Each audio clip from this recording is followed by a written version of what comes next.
မြန်မာမှာရွှေတွေ့ရှိရနေရ300ကျော်ရှိတယ်ဆိုတာတကယ်ပဲလား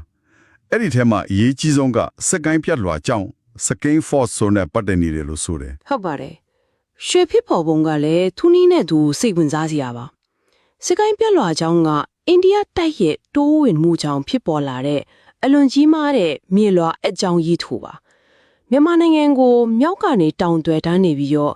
အနောက်ဘက်ခြမ်းကမြေလွှာကမြောက်ဘက်ကိုရွေ့နေပြီးအရှေ့ဘက်ခြမ်းကတောင်ဘက်ကိုရွေ့နေပါတယ် ခဏလေးသူတေသနာစာတမ်းတွေမှာညာဘက်လက်လှူရှာမှုလို့သုံးသတာတွေ့နေအဲ့ဒီကဘာကိုပြောတာလဲ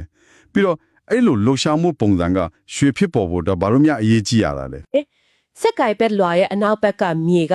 မြောက်ဘက်ညာဘက်ကိုရွေ့နေတာပါ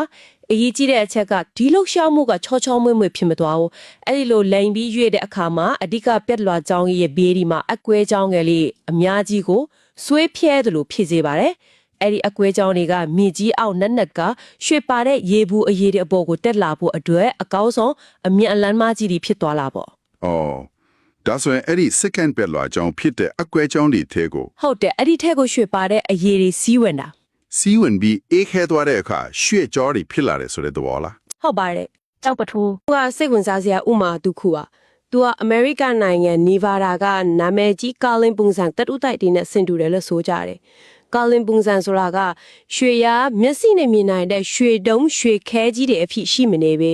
အလွန်သိငယ်တဲ့ရွှေမုံလေးတွေအဖြစ်အနီကြားကြောက်တွေထဲမှာဖြန့်ကျက်နေတာကိုဆိုလိုတာပါ